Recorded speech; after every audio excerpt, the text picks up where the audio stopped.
to another episode of Throwing It Back with Sean Farrell. I am Sean Farrell. God is great all the time. All the time, God is great. Jesus Christ died and he rose again. Let's go ahead and get into it. So,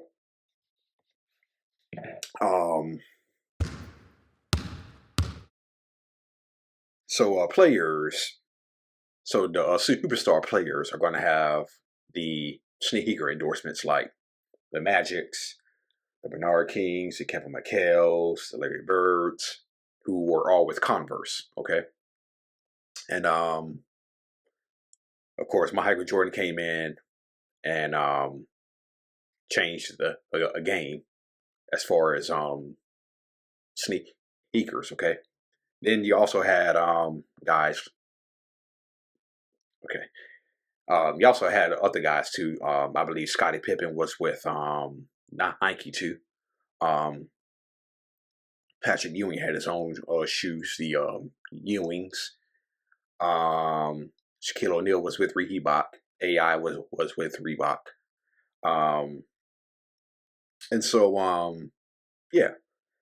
So but I don't think anybody has really changed the sneaker game more like Michael Jordan did when he came in 1984 with Nike. Okay.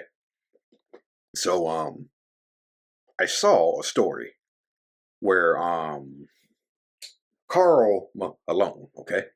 Karl Malone used to be with LA Gear, believe it or not. Yeah. Karl Malone was with LA Gear. And then he signed with Apex, a shoe company that nobody has never heard of. But I noticed that when Karl Malone was on the floor, he wore Apex shoes, okay? So I saw a story that said Karl Malone on why he wore some of the NBA's wear sneakers instead of mainstream brands. I don't like wearing the same shoe as everyone else. Okay. Karl Malone won the MVP his first year wearing Apex shoes. Yeah. Like his Utah Jazz teammate, Stockton. Oh, Karl Malone actually wore Converse. How did I miss that? Oh, man. John Stockton, like his Utah Jazz teammate John Stockton, Karl Malone wore Converse shoes early in his career. Stockton later signed with Avia, then ultimately ended up with Nike. Meanwhile, Malone went to LA Gear for a while before wearing the upstart brand Apex. When asked about his shoe choice, the mailman said he wanted to stand out from the crowd by looking different from everyone else. Since almost everyone at the time had Nike, Adidas, Vector, or the Chevron star on their shoes. Converse. Karl went with a shoe that simply had Apex printed on it. I've never been a guy that wants to follow everybody else, said Malone. I want to be different. I don't like wearing the same shoe as everyone else. Now, Apex was founded in 1988, okay? But it was a bankrupt brand, okay?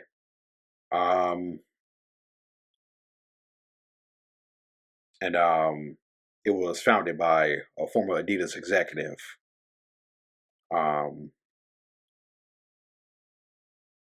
Try to pronounce that last name. Joseph Kirchner and Michael Lewis.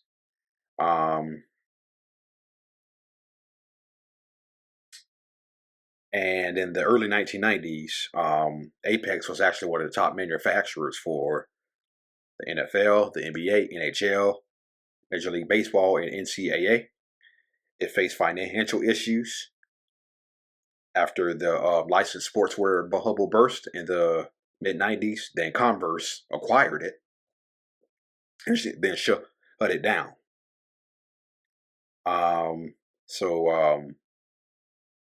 Michael Rubin, who is a businessman, the founder of Fanatics, acquired Apex in 1996, and it merged with a women's shoemaker, Rika, in 1997 to form GSI, Global Sports Incorporated. Rubin decided to enter the NBA shoe war, and he signed Karl Malone.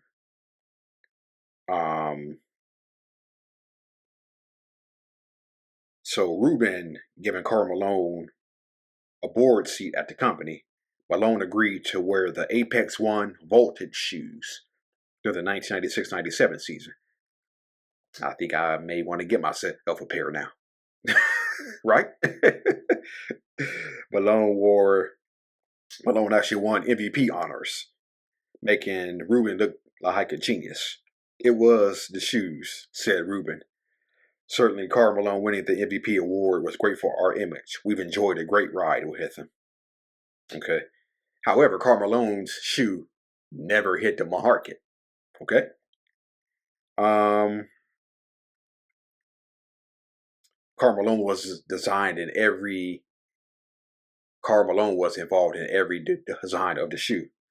But Karl Malone's shoe never hit the market. For some reason, however, the Apex Mailman never made it to retail stores. But since Karl Malone wore them in the NBA, they became one of the rarest shoes of all time. And I think I may want to get me a pair. Now, seriously, yeah.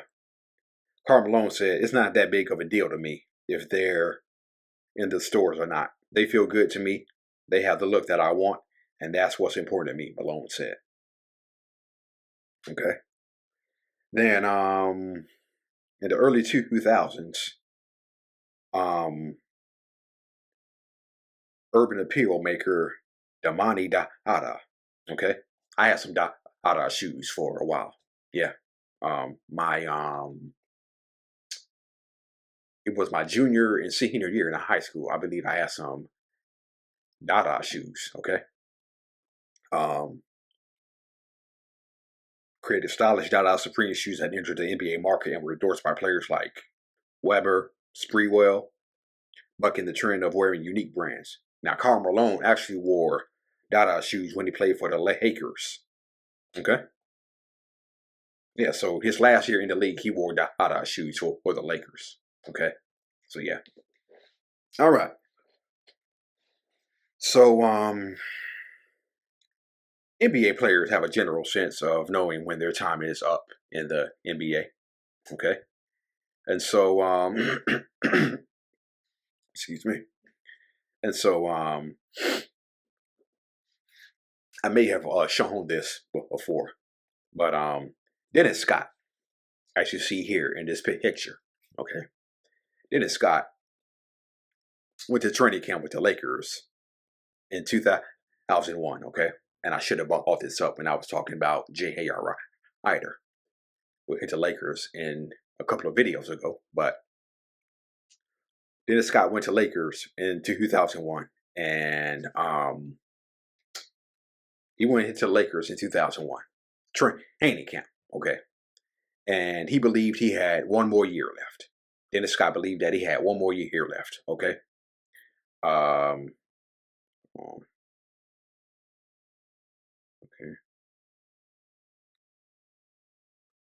Okay, so Dennis Scott believed that he had one more year left, okay? But Phil Jackson has seen a lot of basketball players, okay, in his time, okay? Phil Jackson knew when someone could move around pretty good and not move around pretty good. So this is what had happened, okay? It was a combination. I agree with you. We looked at each other. Well, for me in 2001, trying to hang on, I go out to LA training camp. Phil Jackson says, 3D, come here. So you really want to play? I said, yeah, coach, I think I got another year left. But you going home.